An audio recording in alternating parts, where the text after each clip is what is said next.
क्या होगा जब एक सच पूरे घर की नींव हिला देगा? जब भरोसा टूटेगा, रिश्ते बिखरेंगे और एक माँ अपने ही बेटे के खिलाफ खड़ी हो जाएगी। तैयार हो जाइए एक ऐसे तूफानी मोड़ के लिए जहां प्यार और परिवार आमने सामने होंगे, जहां एक साइन सब कुछ बदल देगा और जहां एक फैसला हमेशा के लिए जिंदगी की दिशा मोड़ देगा। अगर आप ऐसे ही धमाकेदार ट्विस्ट पसंद करते हैं तो अभी वीडियो को लाइक कर दीजिए और चैनल को सब्सक्राइब करना मत भूलिए, क्योंकि आगे जो होने वाला है वो आपकी सोच से भी परे है। अब कहानी शुरू होती है उस पल से जब घर के माहौल में अचानक एक अजीब सी बेचैनी फैल जाती है। किसी को अंदाजा भी नहीं होता कि अगले ही कुछ पलों में ऐसा सच सामने आने वाला है जो सबको हिलाकर रख देगा। देव और वसु एक साथ खड़े होते हैं। उनकी आंखों में एक दूसरे के लिए भरोसा और प्यार साफ दिखता है, लेकिन किस्मत को शायद कुछ और ही मंजूर है। तभी अचानक चंद्रिका की नजर उन दोनों पर पड़ती है। वो एक पल के लिए ठहर जाती है। उसकी आंखों में शक की चिंगारी भड़क उठती है। उसे याद आता है कि कुछ दिनों से घर में जो भी हो रहा है उसमें कुछ तो गड़बड़ जरूर है। वो सोचने लगती है कि आखिर क्यों हर बात में देव और वसु एक दूसरे का साथ दे रहे हैं, क्यों हर मुश्किल में दोनों एक साथ नजर आते हैं और क्यों उसे बार बार ऐसा महसूस हो रहा है कि उससे कोई बड़ी बात छिपाई जा रही है। उसी वक्त उसके मन में एक खतरनाक ख्याल जन्म लेता है। वो ठान लेती है कि अब सच सामने लाकर ही रहेगी, चाहे इसके लिए उसे कितना भी बड़ा कदम क्यों ना उठाना पड़े। और यहीं से शुरू होता है असली खेल। बाहर से शांत दिखने वाली चंद्रिका अंदर ही अंदर एक तूफान तैयार कर रही होती है। वो बिना किसी को बताए चुपचाप एक फैसला लेती है, और वो फैसला है डिवोर्स पेपर बनवाने का। जी हाँ, वो तलाक के कागज तैयार करवा लेती है ताकि एक ही वार में सब कुछ खत्म कर सके। लेकिन उसकी चाल इतनी आसान नहीं होती। वो सीधे सीधे कुछ नहीं कहती, बल्कि वो एक ऐसा नाटक रचती है जिससे सबको लगे कि उसने सब कुछ मान लिया है। वो देव और वसु को अपने कमरे में बुलाती है। चेहरे पर हल्की सी मुस्कान, आवाज में बनावटी नरमी और शब्दों में एक अजीब सा अपनापन। देव और वसु दोनों हैरान होते हैं। उन्हें लगता है शायद आज सब ठीक हो जाएगा, शायद माँ ने आखिरकार उन्हें स्वीकार कर लिया है। वसु की आंखों में उम्मीद की चमक दिखाई देती है। वो सोचती है कि अब उसका संघर्ष खत्म होने वाला है। देव भी राहत की सांस लेता है। उसे लगता है कि अब सब कुछ पहले जैसा हो जाएगा। लेकिन उन्हें क्या पता कि ये शांति आने वाले तूफान की सिर्फ एक झलक है। चंद्रिका धीरे से उन कागजों को उठाती है और वसु के हाथ में थमा देती है। वो कहती है कि अगर तुम दोनों सच में साथ रहना चाहते हो तो इन कागजों पर साइन कर दो। वसु बिना पढ़े ही उन पेपर्स को देखती है। उसे लगता है शायद ये कोई औपचारिक कागज होंगे। उसे देव पर पूरा भरोसा होता है और वो बिना कुछ सोचे समझे उन पर साइन कर देती है। जैसे ही वो साइन करती है, चंद्रिका के चेहरे पर एक हल्की सी जीत की मुस्कान आ जाती है। अब बारी आती है देव की। देव कागज हाथ में लेता है। जैसे ही उसकी नज़र उन शब्दों पर पड़ती है, उसका चेहरा एकदम से सफ़ेद पड़ जाता है। वो चौंक जाता है, उसकी सांसें तेज हो जाती हैं। वो कहता है, ये तो तलाक के पेपर हैं, ये क्या मजाक है माँ? तभी चंद्रिका का असली चेहरा सामने आता है। उसकी आवाज़ सख्त हो जाती है। वो कहती है, ये लड़की इस घर की बहू कभी नहीं बन सकती, चाहे तुम्हारी पत्नी बन जाए। अगर तुम्हें इसके साथ रहना है तो इस घर से चले जाओ। मेरे घर में इसके लिए कोई जगह नहीं है। ये शब्द देव के दिल पर हथौड़े की तरह गिरते हैं। वसु की आंखों में आंसू आ जाते हैं। उसे समझ नहीं आता कि आखिर उसकी गलती क्या है। क्या प्यार करना इतना बड़ा जुर्म है? देव एक पल के लिए चुप हो जाता है, लेकिन फिर वो ठान लेता है कि अब वो पीछे नहीं हटेगा।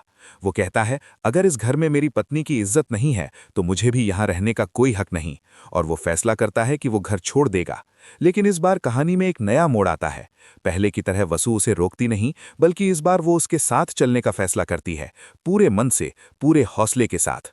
वो कहती है, जहां आप होंगे वहीं मेरा घर होगा। ये सुनकर चंद्रिका के अंदर एक अजीब सी बेचैनी पैदा होती है। वो सोचती है कि अगर दोनों सच में चले गए तो समाज क्या कहेगा, लोग क्या सोचेंगे, उसकी इज्जत का क्या होगा। और तभी वो एक और चाल चलती है। वो कहती है, ठीक है, जाने से पहले मैं तुम्हें एक मौका देती हूँ। या तो अपनी गलती सुधार लो और इस रिश्ते को खत्म कर दो, या फिर मुझे मजबूरन कोई बड़ा कदम उठाना पड़ेगा। ये सुनकर देव और वसु दोनों हैरान रह जाते हैं। उन्हें समझ नहीं आता कि अब क्या करें।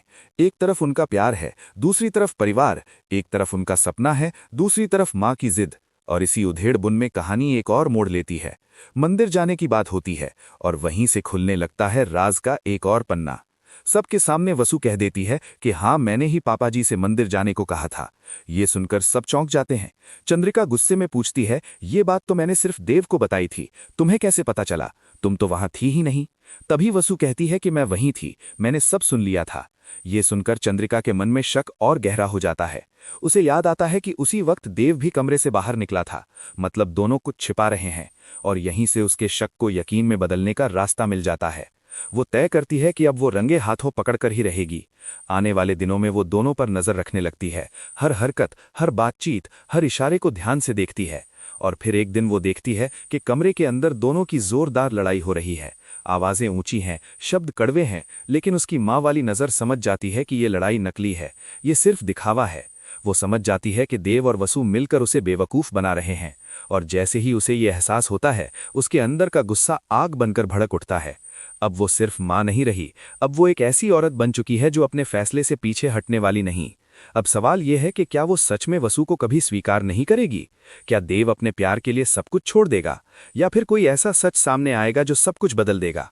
अगर आप जानना चाहते हैं कि आगे क्या होगा, तो अभी वीडियो को लाइक करें, कमेंट में जरूर बताएं कि आपको क्या लगता है कौन सही है और कौन गलत, और जुड़े रहिए क्योंकि कहानी अभी बाकी है। अब कहानी उस मोड़ पर पहुंच चुकी है जहां हर किरदार के दिल में डर, गुस्सा और बेचैनी एक साथ पल रहे हैं। घर की दीवारें भी जैसे फुसफुसा कर कह रही हों कि कुछ बहुत बड़ा होने वाला है। चंद्रिका अब खुलकर कुछ नहीं कहती, लेकिन उसकी खामोशी ही सबसे बड़ा तूफान बन चुकी है। वो हर वक्त देव और वसु पर नजर रखती है, उनके हर कदम, हर इशारे, हर नजर को पढ़ने की कोशिश करती है। और दूसरी तरफ देव और वसु भी समझ चुके हैं कि अब एक छोटी सी गलती भी सब कुछ बर्बाद कर सकती है। दोनों तय करते हैं कि वो अब संभल कर रहेंगे, लेकिन दिल का रिश्ता छुपाए नहीं छुपता, आंखें सच बोल ही देती हैं। और यही सच एक दिन फिर से सामने आने वाला होता है। सुबह का वक्त होता है, घर में पूजा की तैयारी चल रही होती है। सब सामान्य दिख रहा होता है, लेकिन अंदर ही अंदर एक बड़ा खेल चल रहा होता है। चंद्रिका जानबूझकर एक ऐसी बात छेड़ती है जिससे देव और वसु की परीक्षा हो सके। वो कहती है कि इस घर की बहू वही बनेगी जो इस घर की मर्यादा समझे, जो बड़ों की बात माने और जो परिवार के फैसले के खिलाफ कभी न जाए। ये सुनकर वसु का दिल कांप उठता है, लेकिन वो चुप रहती है। देव उसकी तरफ देखता है और आंखों ही आंखों में हिम्मत देता है।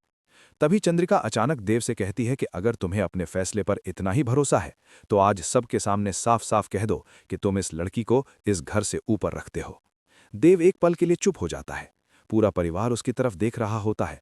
माहौल में सन्नाटा छा जाता है। और तभी देव कहता है कि मैं किसी को किसी से ऊपर नहीं रखता, लेकिन मैं अपनी पत्नी का साथ कभी नहीं छोड़ूंगा।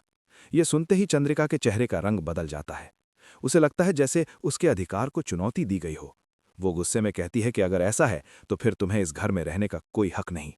लेकिन इस बार देव चुप नहीं होता। वो कहता है कि घर सिर्फ दीवारों से नहीं बनता माँ, घर रिश्तों से बनता है। और अगर रिश्ते ही टूट जाएं तो ये मकान ही रह जाता है। ये शब्द चंद्रिका के दिल में चुभ जाते हैं।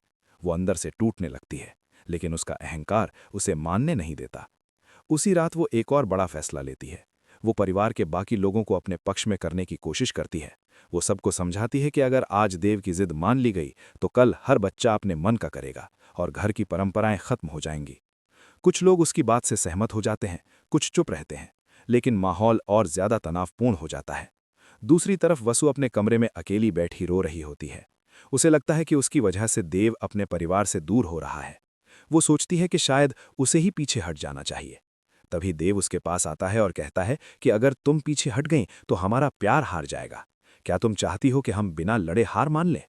वसु उसकी आंखों में देखती है और पहली बार पूरी मजबूती से कहती है, नहीं, अब हम भागेंगे नहीं, हम सच का सामना करेंगे। और यहीं से कहानी एक नए मोड़ की तरफ बढ़ती है। अगले दिन चंद्रिका सबको हॉल में बुलाती है। उसके हाथ में फिर से कुछ कागज होते हैं। सबको लगता है कि शायद वो अपना फैसला सुना देगी। वो कहती है कि मैंने पूरी रात सोचकर एक आखिरी मौका देने का फैसला किया है। अगर वसु इस घर की बहू बनना चाहती है तो उसे एक शर्त माननी होगी। सबकी सांसें थम जाती हैं। वो कहती है कि उसे साबित करना होगा कि वो इस परिवार की इज्जत और परंपरा को सबसे ऊपर रखेगी। और इसके लिए उसे देव से कुछ समय के लिए दूर रहना होगा, जब तक वो खुद ये साबित न कर दे कि वो इस घर के लायक है। ये सुनकर सब हैरान रह जाते हैं। वसु के लिए ये किसी सजा से कम नहीं होता। देव तुरंत विरोध करता है, लेकिन वसु उसे रोक देती है। वो कहती है अगर यही रास्ता है जिससे माँ का दिल जीत सकता है तो मैं ये परीक्षा देने को तैयार हूँ। देव की आंखों में आंसू आ जाते हैं, लेकिन वो उसकी हिम्मत को सलाम करता है। और इस तरह दोनों एक दूसरे से दूर रहने का फैसला कर लेते हैं। लेकिन कहानी यहीं खत्म नहीं होती। असली खेल तो अब शुरू होता है, क्योंकि चंद्रिका के मन में अभी भी शक बाकी है। उसे लगता है कि कहीं ये दोनों फिर से कोई चाल न चल दें। इसलिए वो हर कदम पर वसु की परीक्षा लेती है। कभी घर के काम में कमी निकालती है, कभी रिश्तेदारों के सामने उसे नीचा दिखाने की कोशिश करती है। लेकिन वसु इस बार टूटती नहीं। वो हर ताने को चुपचाप सहती है, हर अपमान को मुस्कुराकर झेलती है, क्योंकि उसे अपने प्यार पर भरोसा है। और धीरे धीरे घर के कुछ लोग उसकी सच्चाई देखने लगते हैं। उन्हें समझ आने लगता है कि वो बुरी नहीं है, वो सिर्फ प्यार करती है। और एक दिन ऐसा आता है जब एक बड़ी मुसीबत घर पर आ गिरती है। कारोबार में नुकसान हो जाता है, परिवार के लोग घबरा जाते हैं। तभी वसु एक ऐसा सुझाव देती है जिससे स्थिति संभल सकती है।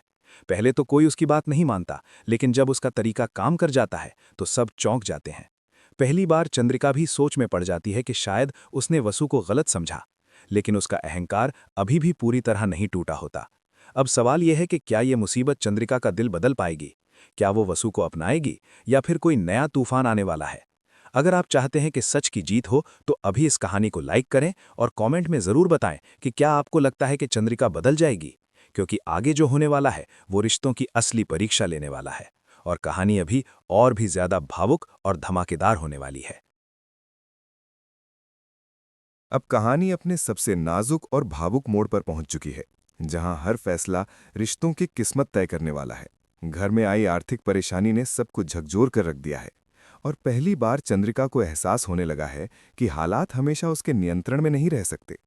जिस कारोबार पर उसे गर्व था वही अब डगमगाने लगा है।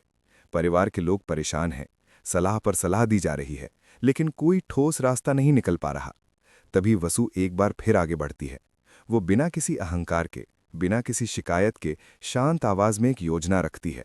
वो बताती है कि कैसे खर्चों को संभाला जा सकता है, कैसे नए तरीके से काम शुरू किया जा सकता है। शुरू में सबको लगता है कि यह सिर्फ एक और कोशिश है खुद को साबित करने की, लेकिन जब उसकी बताई हुई बात सच साबित होने लगती है, जब नुकसान रुकने लगता है और कारोबार धीरे धीरे संभलने लगता है, तो घर के लोगों की सोच बदलने लगती है। अब पहली बार सबकी नज़रों में वसु सिर्फ देव की पत्नी नहीं, बल्कि इस घर की जिम्मेदार सदस्य बनकर उभरती है। लेकिन चंद्रिका का मन अभी भी पूरी तरह साफ नहीं हुआ है। उसके अंदर दो जंग चल रही हैं, एक माँ का प्यार जो अपने बेटे की खुशी चाहता है, और दूसरा उसका अहंकार जो हार मानने को तैयार नहीं। इसी बीच एक और बड़ा सच सामने आता है। चंद्रिका को पता चलता है कि जिस दिन उसने डिवोर्स पेपर का नाटक किया था, उस दिन देव घर छोड़ने का फैसला सच में कर चुका था, और अगर वसु उसे रोकती नहीं तो वो उसी वक्त चला जाता। ये सुनकर चंद्रिका के पैरों तले जमीन खिसक जाती है। उसे एहसास होता है कि उसकी जिद ने उसके बेटे को उससे दूर कर दिया था।